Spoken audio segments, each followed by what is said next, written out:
and mutually prosperous relationship with Canada, and especially with Saskatchewan.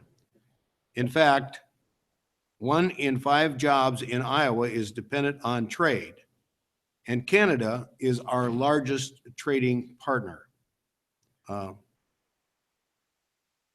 100,000 jobs in Iowa are supported by Canada-Iowa Trade and Investment. Iowa and Canada trade nearly 6 billion goods annually. Many Canadian companies have decided to call our great state home, including Arctic Glacier Ice and Hubbard Feeds. Back in 1993, then State Senator Leonard Boswell and I traveled to Regina, Saskatchewan to recruit IPSCO Steel. And as you know, that was a huge investment that was made in Montpelier, Iowa, between Davenport and Muscatine, and is now SSAB, which was purchased by a Swedish steel company. After that trip, IPSCO built this more than $1.5 billion facility in Montpelier, and it's been very successful and a great employer in our state. Iowa and Canada trade everything from component parts for nuclear reactors and medical appliances to food items and iron and steel. We were talking earlier about how the tractors made in Waterloo are used for oats farming in Saskatchewan, and then the oats is processed into Cheerios in Cedar Rapids by Quaker Oats. To give you an idea of the depth of our trade relationships, let me provide this example. That is the Iowa tractors, and I just gave you the example, so I won't repeat it. We're very proud that Iowa's trade relationship with Canada is so strong, and we look forward to continuing to work together in a very cooperative and collaborative basis. And I know that Lieutenant Governor shares that commitment, and I know that we are really proud now to welcome our visitors, and I'll turn it over to the Premier from Saskatchewan, Premier Wall, and then Secretary Leslie also will make remarks. Thank you very much, Governor, Lieutenant Governor. We're so honored to be here today to celebrate the relationship between our two countries. I'm honored to be in the company of the Parliamentary Secretary responsible for international trade and asked by our Prime Minister to focus specifically on this relationship. And I'm grateful, General, for the chance to make the case that I hope we've made today and here in Des Moines with you. The Governor's absolutely right. This relationship that we have between Iowa and Canada goes beyond the simple, straightforward trading of goods. There is an integrated value chain that has interconnected our economies. And part of our message today, and we heard it back, frankly, when we met with the agricultural leaders earlier around lunch from the state, part of the challenge is to be able to effectively communicate that to our respective countrymen and women. That the people of Canada and the people of the United States would understand that this relationship between our two countries, it might be a little bit different than a trade arrangement between the United States and some other country or Canada and some other country because of how integrated we've become. And the example the Governor used is one that I've used often today as well. Saskatchewan's like Iowa. We have a strong agricultural sector. We are a agricultural powerhouse within our country. About 40% of the arable acres in Canada are in Saskatchewan, and we are world leaders in terms of the production of durum and lentils and canola and any number of crops. In terms of lentils, for example, about 60% of world exports are grown in the province of Saskatchewan. And as I've said, we can't eat them all. We have to trade. And so we seek to do it fairly and freely. And in this current context, with the discussion that is happening in both countries, we think it's important. Our federal government, our Prime Minister has signaled that it's important that we engage with American friends at the state level and, yes, in the nation's capital to make this case that jobs truly do depend on free and fair trade between our two countries. I'll close with perhaps one example of what's possibly at stake inadvertently if we don't quite get the relationship right going forward. The governor mentioned he successfully recruited and attracted investment from the company that had a steel mill in our capital city of Regina, and he was successful. It didn't mean that the mill left; it stayed there. This was a new greenfield investment on their part. That company has since been sold to another company called Evraz, and they're still operating. And 900 families depend on the income that comes from those jobs, and they're significantly about the business of making pipe for pipeline. They have plants in America too, by the way, and I think a new greenfield one being built in Colorado. So that here again, we have a company operating on both sides of the 49th, creating jobs in both countries. Inadvertently, perhaps like a Buy American provision that would require U.S. steel only in a pipeline, well, that would be a challenge for that particular company, even though they have operations here in terms of that Regina operation. And I think we need as Canadians to make the point to our friends south of the border that, well, actually, America has a trade surplus in steel today. That's positive for America. It's something to be proud of for the American steel industry. That, and maybe not for other countries, but with us, they have a surplus in terms of the trade balance on steel. So, if we're able to present those facts in the days and the months ahead as part of a discussion on North American trade, then we'll all be better off. Because I think the facts will lead us to the correct decision. The decisions will be that we need to enhance the relationship between Canada and the United States, remove some existing barriers to the great benefit of the respective constituents for whom we work. Again, Governor, we appreciate the hospitality we've been shown today, and we look forward to coming back. Thank you.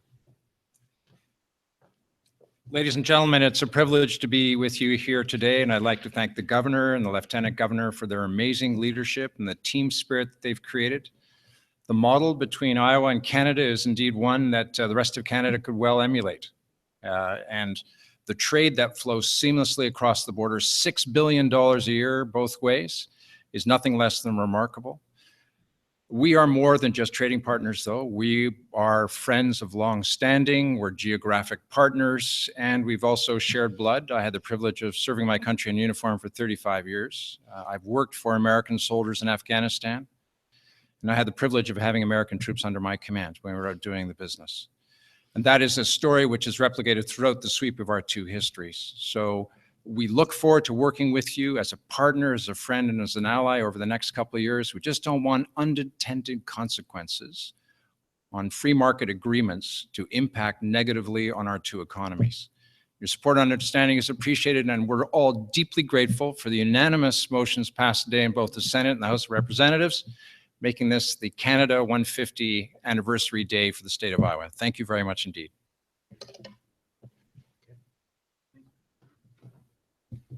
Thank you very much, Parliamentary Secretary Leslie and Premier Wall. You know, in the short 7 months I've been on the job in Minneapolis, this is my third time in Iowa. And I think it's because of the outstanding reception I get when I come to Governor Branstad's office and I meet with Lieutenant Governor Reynolds. I'm honored today to be here with two eminent Canadians, Premier Wall and Parliamentary Secretary Leslie. We have come here as Canadians to listen to and speak with our Iowan friends and to invite you to share in our celebration of our 150th birthday. As mentioned by the Parliamentary Secretary and the Premier, Canada and the U.S. are the world's strongest of partners, neighbors, allies, and friends. And so on the occasion of our Sesquicentennial, and I've been practicing that word all day, it's a great honor to present. Yeah, I got it down. Not bad. Don't ask me twice. Don't ask me twice. It's a great honor to present a gift to the state of Iowa.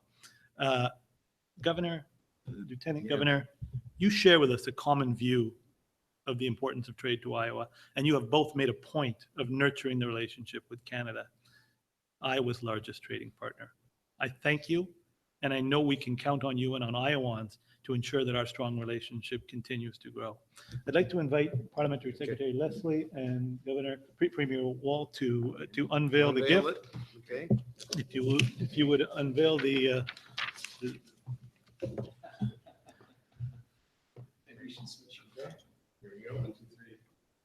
Here we go.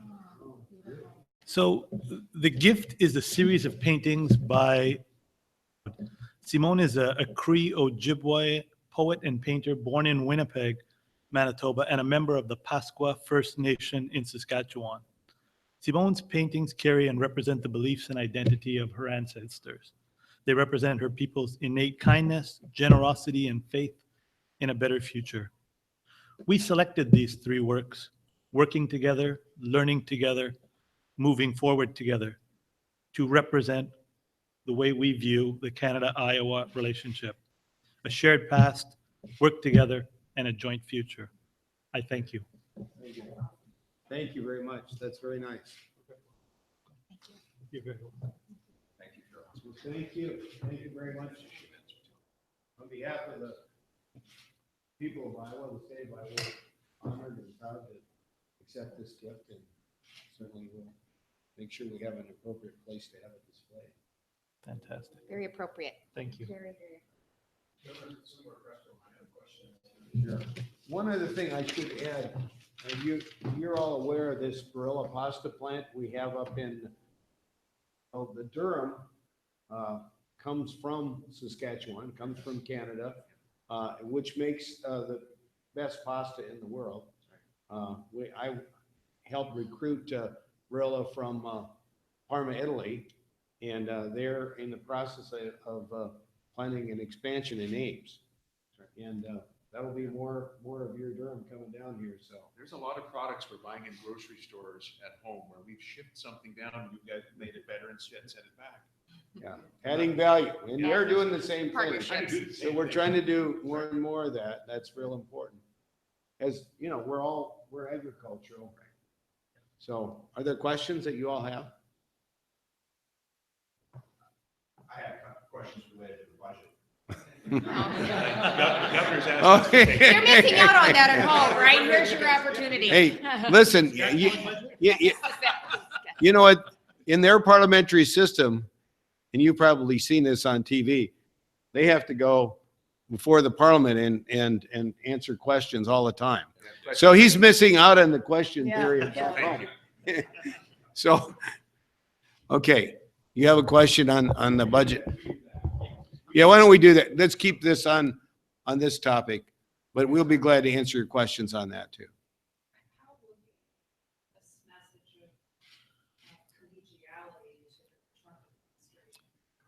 Well, we try to do it every chance we can. You may recall Donald Trump saying every time he came to Iowa, say, don't say anything bad about China. We do a lot of business with him. Obviously, we do even more business with Canada, you know. China. Well, yeah, and do you want to answer that? Yes, sir. I'd be honest. I'd be honored. So this is my privilege to have been 4 times down in the United States in the last couple of weeks. I had the honor of being at President Trump's inauguration. I was there when our Prime Minister and the President met face-to-face in the White House, which was a superb meeting for both parties. I was at the Governor's Conference, and now I'm in the wonderful state of Iowa. And I would say the relationship is very strong. It goes back not years, but multiple decades and generations. And the President has assembled a cabinet that knows Canada well. Retired generals who've had Canadian soldiers under their command, trade experts, billionaires who have business interests in Canada, who've had Canadians work for them, and it goes both ways. And as a matter of fact, we just had John Kelly, Secretary Kelly, up on Friday, and we were talking about a whole host of issues, not the least of which was trade. So I would categorize this relationship as the way it's always been, in the sense that it's literally the best in the world. I think if I can, sure. We had a meeting today with the agriculture sector and talked about this very issue of reopening of NAFTA. It's not all bad in terms of the Canadian side of the equation either. And I think even our Prime Minister has said, look, if there's a desire to look at some small adjustments, maybe there are some improvements we can all make to it. I think tweaking was the term that the President has used. I would just say this, that when NAFTA was signed, the advancements in agricultural biotech were nowhere near what they are today. And I think the sector would probably tell you that some regulatory consideration for that, some trade-related considerations for the modernization of certain sectors like agriculture are probably a pretty reasonable thing to look at.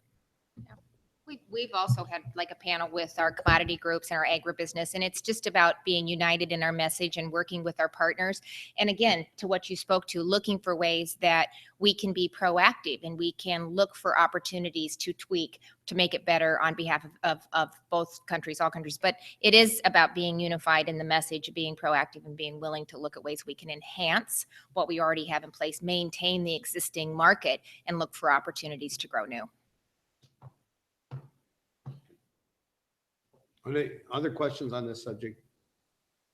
Well, again, we're really proud to have our neighbors, our good friends from Canada here. There'll be an event, I think, at the Borlaug World Food Prize Hall of Laureates tonight, 5 o'clock. So Is it going to be any pasta? Pasta, yeah, Ah. we'll work on it. We'll work on it. All right, thank you. Thank you. okay, thank you so much. It's an honor to meet you. All the best to you.